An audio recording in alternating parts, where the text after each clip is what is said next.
komen sikit isu Mesir ke Morsi sekarang.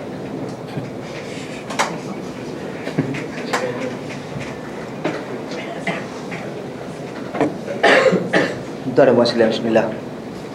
Mesir ni dia jadi complicated dah. Saya bagi mudah je satu benda saya dah cakap lama dah. Tanpa ada kecenderungan pada mana-mana ideologi politik. Tuan-tuan dan puan-puan, saya kena sebut benda tu banyak kali. Saya orang kata, ni pasal dia tu ni, tak cara tu. Tuan-tuan dan puan-puan, tanpa cenderung pada mana-mana ideologi politik ke apa ke, kita cakap tentang agama kita. Tuan-tuan, bila demokrasi itu dipertuhankan, demonstrasi iaitu anak kepada demokrasi. Yes, demonstrasi anak demokrasi. Takkan ada demonstrasi kalau bapa dia tak ada ni. Demokrasi tak ada, takkan ada demonstrasi. Jadi bila demonstrasi berjaya, dia jatuhkan kerajaan mereka dengan demonstrasi, dia jadi budaya. Tak puas hati, createkan dulu persepsi. Tu nombor satu dulu. Dia tak akan pergi buat terus-terus. Tak semua orang nak buat demonstrasi tau.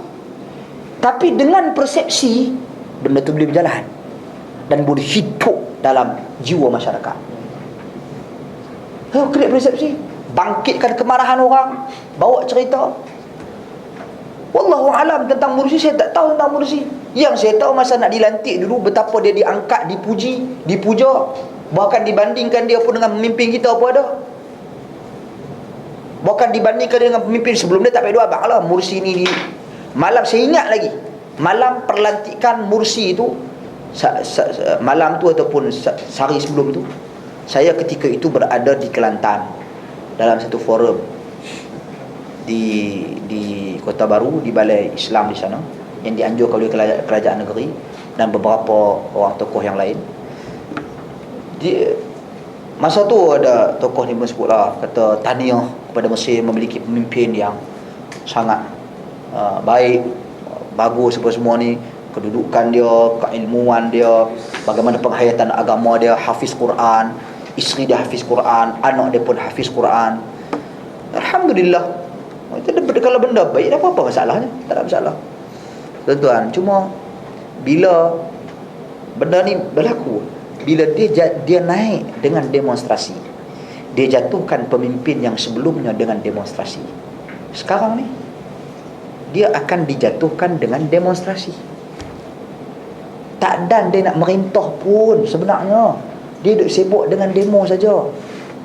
Tentera dah nak ambil alih, masa diberikan kepada dia 48 jam. Bukan satu hal yang mudah tu. Dah habis dah. Habis dah. Saya tak mau cakap banyak, tak mau nak pergi ulang, nak pergi mendetail, mendasar lah, ini sebenarnya orang bukan Islam lah, ini sebenarnya ni lah. Saya pergi ambil satu mudah lah.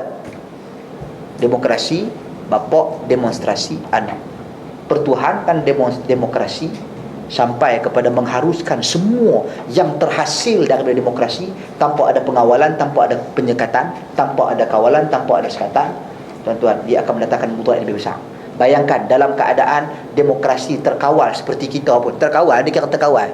Walaupun saya tak kata demonstrasi ni Islam, demokrasi ni Islam, memang tak Islami pun demokrasi. Ia bukan sistem Islam.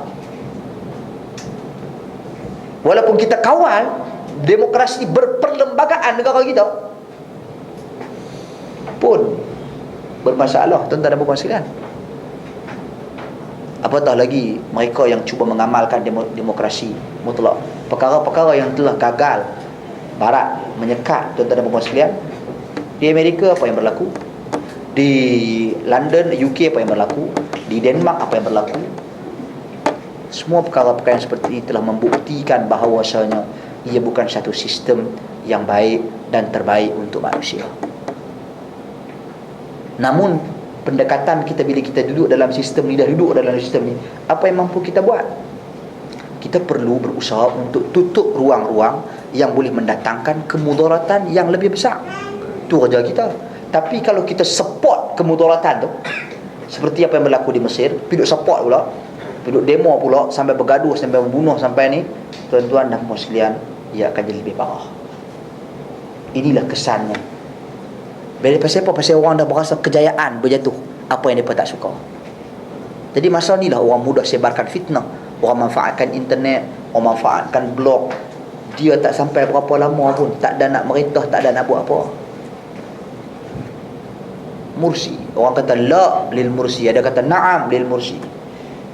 Katakan tidak pada mursi, katakan ni. Dulu orang panggil menteri sebelum, Perdana Menteri sebelumnya Hosni Mubarak, Firaun. Sekarang ni namanya Firaun.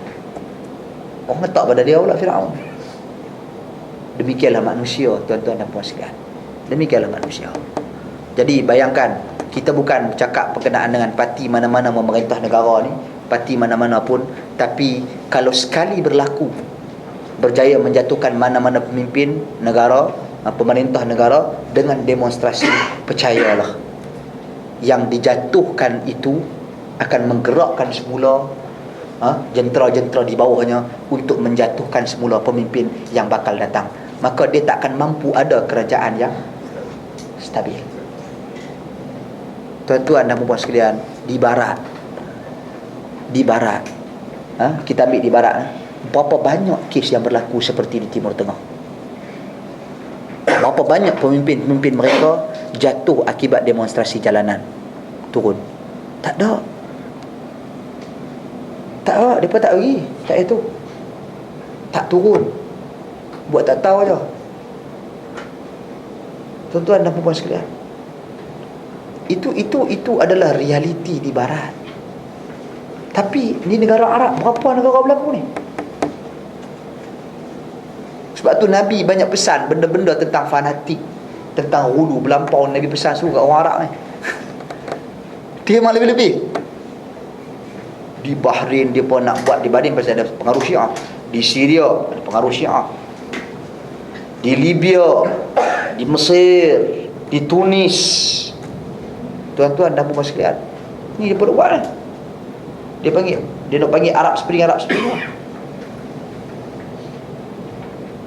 Jadi saya kira isu yang seperti ini kita kena sama-sama berdoa kepada Allah Subhanahu Wa Taala agar negara kita tidak berlaku seperti negara-negara yang telah berlaku di bumi Arab. Dan lebih khusus lagi kita bercakap dalam konteks Mesir. Itu saya kata dah jadi complicated sekarang ni. Berita-berita yang disebarkan tentang Mursi, kita percaya ke benda tu betul ke tak betul?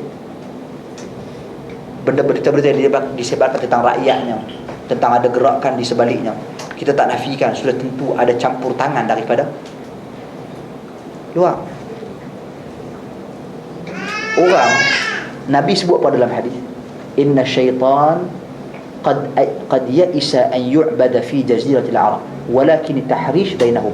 Syaitan ni dia dah bosan seru kepada masyarakat Arab agar masyarakat Arab sembah kat dia. Apa yang dia nak buat? Tapi apa dia buat? At-tahrish, bagi bangsa Arab bergaduh. Masyarakat bangsa Arab ni dia bergaduh sama dia buat geng Mesir pergi Saudi pergi kat Mesir, hampa ni Faraina, geng Firaun, hampa ni dia geng Mesir kata dekat geng Saudi, hampa semua ni Abu Jahal. Elok Abu Jahal kelahi dengan Firaun. Yang tu modal. Jadi bergaduh, tuan-tuan dan puan sekalian. Jadi kita jangan ambil contoh apa yang berlaku, jadikan ia sebagai pengajaran untuk kita bina kembali kekuatan kaum muslimin. Wallahu a'lam.